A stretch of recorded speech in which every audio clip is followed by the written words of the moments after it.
Good evening, Lake Orion. Welcome to Orion Today here on ONTV. I'm here with my guest, Mr. Donald. Donald, how you doing? I'm doing pretty good. Nice to be here. Wonderful. This week's theme, we're discussing camping. Yep. Donald, you have history with camping. Would you like to talk about your history with camping? I've been camping for half my life now, just ever since my dad put me in Cub Scouts at first or second grade. Been camping, hiking, backpacking, canoeing, just the whole outdoor shebang, and it's definitely a big part of my life. And I've got a lot of interesting items we could talk about tonight. For sure. I'd like to talk about this item that we have right here. It looks like a life jacket. Not exactly. It's actually meant for holding water, not keeping you afloat. It's I guess brand name, it's a Blue Wave Camelback, but mostly we just call them hydration packs. Inside the little backpack is a plastic, I guess you could call it a plastic bladder that holds water, and then you can, if we turn it around here, you just pinch this in your mouth and you suck the water out through the tube. And I think this can hold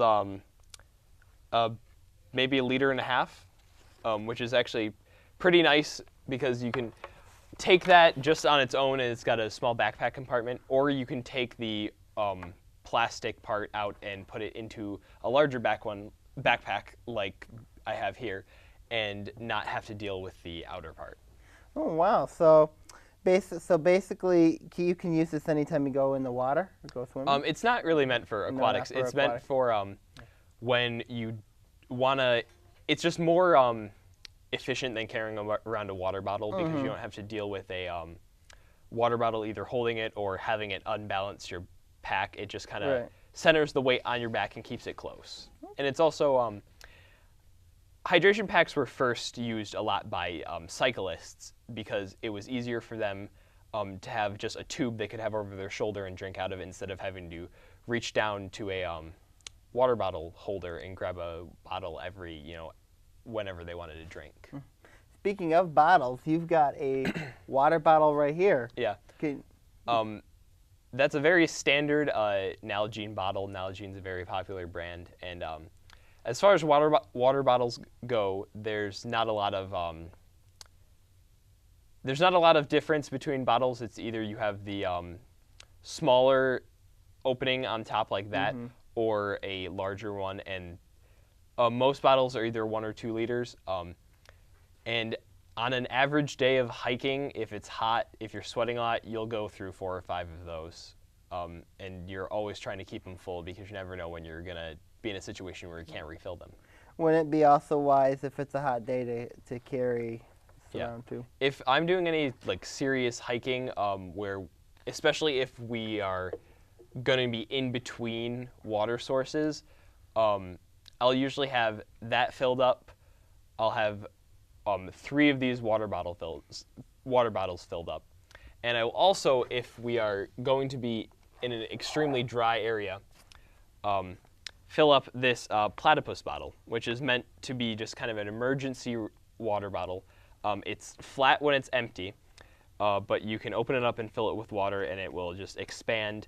It holds a liter of water, and this is meant to be, I guess, taken backpacking where you are really trying to save on space and weight. Because you can see, if I really needed to, I could actually just put this inside of a 1 liter water bottle for storage. And it's just one of those innovative things to try to save space while backpacking. Nice. Also, I noticed you have a hat right here. Yeah. Can you explain the history what you have with this hat? This hat, let me grab it. I think I bought this hat because summer 2011, I think, we were going out to Philmont, New Mexico to go hiking for about 2 weeks. And wow. I needed something more than a baseball cap because it's in New Mexico and the sun's pretty hot. And this hat served me well all week. I think it was about 10 days. But we do have a couple holes in here. And as crazy as this sounds, these are actually bullet holes. Oh my goodness. Because you didn't get shot, did you? I did not get shot. I was actually thank goodness. I was the one who put these here. There was a black powder range in Philmont, and after just doing some general target practice, they said if you have something from your pack that you want to put some holes in, you can go toss it up on a log. So I shot holes in my hat. Some of the other guys shot holes in their bandanas. I don't think anyone did shoes or anything important to actual hiking, Right. but just I seem to remember someone put a hole in a pack of cards, and sadly we didn't get to use those anymore. What clothes would you recommend going camping? Generally, you want layers if it's any time of the year where it's not exceedingly hot. So in the summer, I would suggest shorts and a t-shirt for general everyday stuff. You want to stay away from cotton. Like this shirt is just, I picked this up like $10. It's a nylon material. It's very loose. It doesn't really hug your body, and it allows you to sweat off heat a lot easier than some white cotton t-shirt that's just gonna get soaked and stick to you all day. And then if it's in the fall, or just in early winter when there's not 3 feet of snow yet, you might want a longer pair of pants like this. But again, you don't want cotton. You definitely don't want denim if you're ever gonna get wet, because denim jeans don't dry for a few days if you don't have a drying machine. And again, long sleeve shirt, non-cotton nylon material. Nice. With also I noticed, discuss the backpack briefly. Yeah. The importance of the backpack. So this is a pretty standard backpack, as strange as that sounds, but it's quite different from what you would bring to high school. It's got, I believe this one holds about 75 to 80 liters of material, and that's pretty standard. Anything below that and you're going to run out of room. Anything above that and you're probably going to have too much extra space. Oh, wow. What about this thing right here? That's a foam sleeping pad. This is pretty stock standard as far as they go. You can get a lot nicer ones, but this is just, I guess I'm still young, so I don't need a ton of cushion to sleep on. But as far as sleeping pads go, this one served me pretty well. I slept on this in New Mexico and many other occasions. And all you really need is something to keep you off of the ground, because the ground's cold, it'll suck the heat out of you. And sometimes you don't get a nice grassy meadow. Sometimes it's just a bunch of rocks. Right, understandable. Yeah. Obviously, the importance of one final thing here real quickly about the backpack. Obviously, is it better to have it on your back, or is it better to just carry it around on your shoulder? Actually, the way these are set up, you actually support the weight in your hips. Oh, okay. The majority of the weight is distributed through these hip pads to kind of rest on your hips. That way, the weight is kind of distributed down your legs. If you were to fill this up with like an average amount of weight, 50, 55 pounds, and try to just hike all day only bearing weight with the shoulder straps, you would either be in a lot of pain, or you could probably do some damage to your back, just really sore. And there's actually a lot of adjustability in these straps, because you have to have it fit it has to be correct, or you're going to notice it very quickly. Well, thank you, Donald, for coming on today and Thank you for having me. And showing us your wonderful gear for camping. No problem. It's my pleasure. We'll be right back with Orion Today here on ONTV.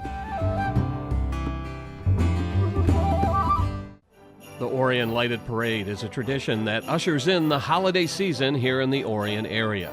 Families line the streets in the village to enjoy this festive event, but it wouldn't be possible without the Holly Jolly Folly.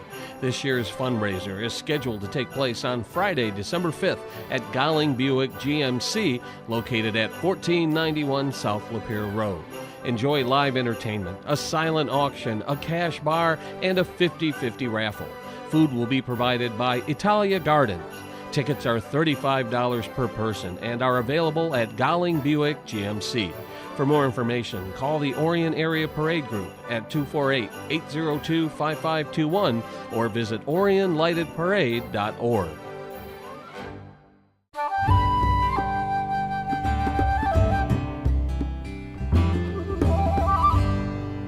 Welcome back to special Orion Today here on ONTV.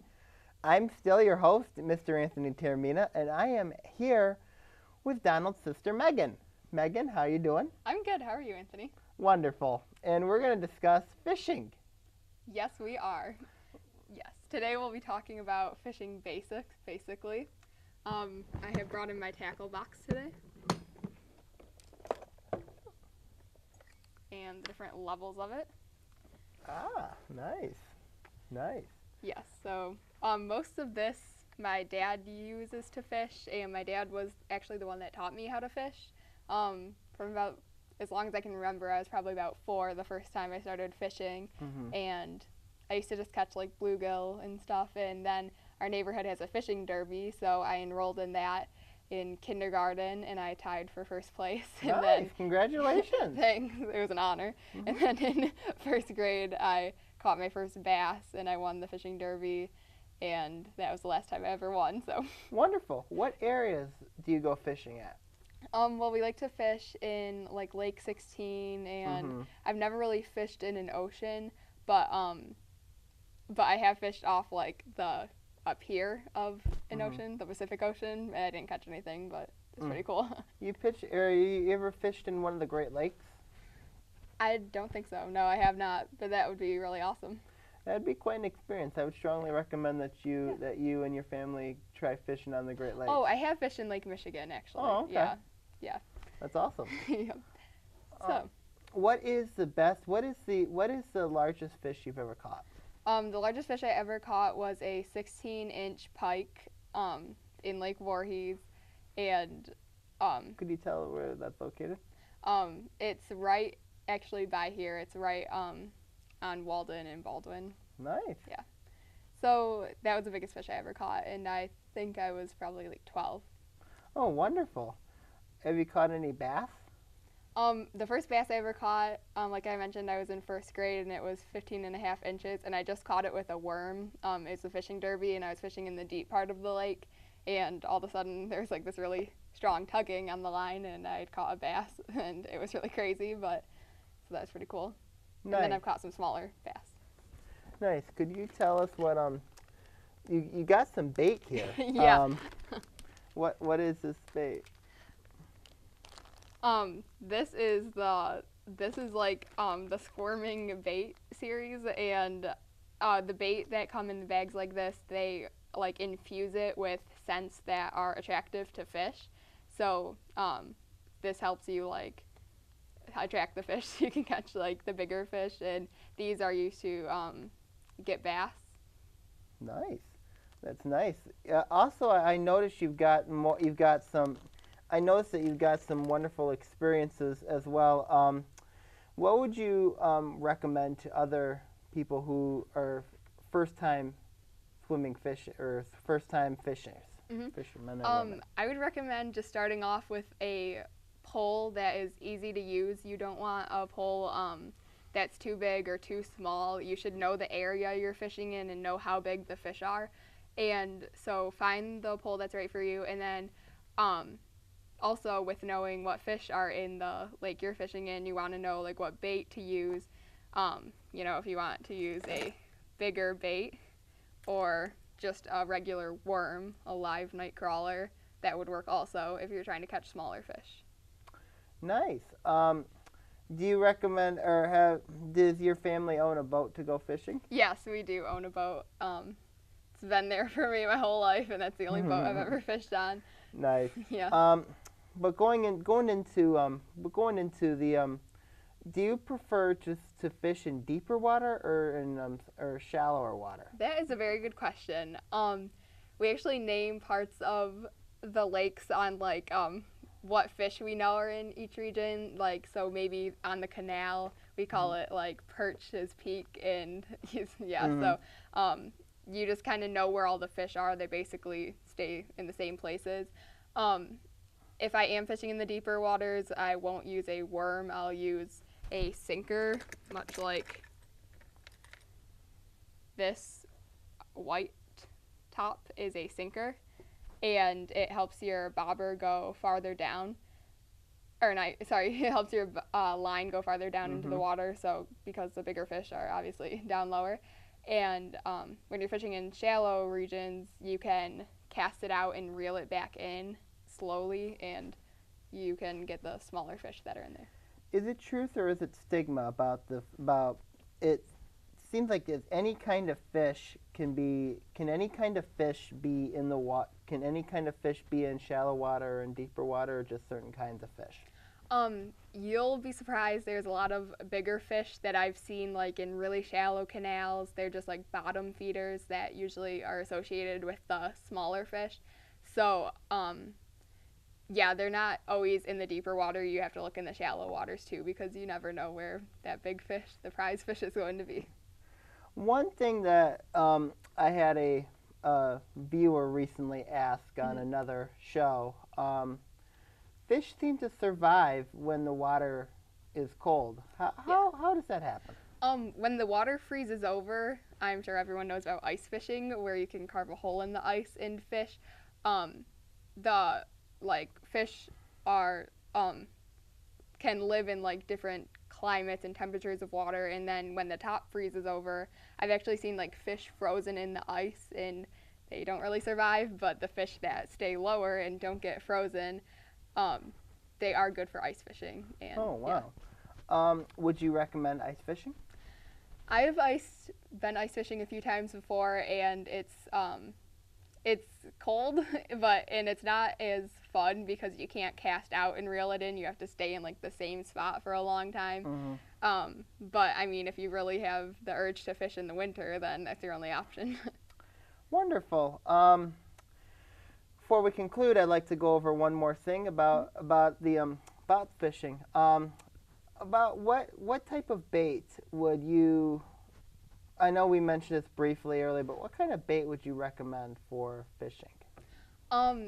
Again, that depends on the type of fish you want to catch. Basically, all fish will eat worms, like Canadian night crawlers, because they're live and they will definitely be attracted to that. But they survive that. Yeah, yeah. But with like bait such as these lures are going to attract like bigger fish if you're going for the game prize fish, and so yeah, these you wouldn't see a small fish getting these. It'd obviously be a big fish. So yeah, it just depends on what you want to catch that day. Wonderful. But since you haven't went fishing in the ocean, I was very curious to ask if fish in the ocean are actually bigger than fish in the lakes. Yes, they're definitely bigger. You could probably use the fish that are in our lakes to catch the big fish in the ocean. They're really big. Yeah, like a lot. The oceans you can catch like marlin. That's a big thing, and just all different kinds of fish. I mean, people fish for shark catching. Yeah. So yeah, I mean, you could use these dainty lures, but you'd probably be using fish to catch the fish, or professional lures. I noticed the fish are plenty of colors. Is there a certain color that you like about fish? Well, the fish seem to like it just it depends on the fish, because the lures are like designed for different types of fish. So say the bass may like one color and one type of swivel, but a different type of fish would like a lure that has more like fringing on it. So they come in all different types of colors to just attract the fish's attention. So yeah, again, you just have to know what type of fish do you want to look for. Well, thank you very, very much, Megan. Any final thoughts? I'd just like to say thank you for having me and letting me be on your show. This is really fun. Thank you very, very much for coming on. Thanks. It's a pleasure. It's a pleasure. We'll be right back with the special Orion Today here on ONTV.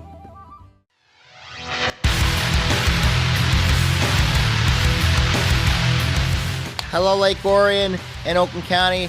This is Anthony Taormina here, talking a new show here called OA Now. We're going to talk about sports from football to basketball to volleyball to track and field to soccer, cross country, etc. here on OA Now on ONTV.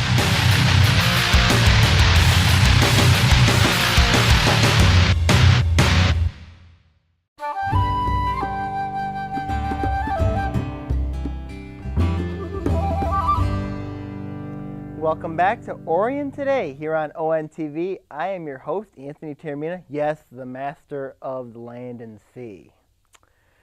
I'd like to talk to you about some places before we wrap up the show for today. I'd like to talk to you guys about some places that I strongly recommend, both for camping and both for fishing. My first place I'd like to recommend is Sand Dunes, located on the west side of the state of Michigan.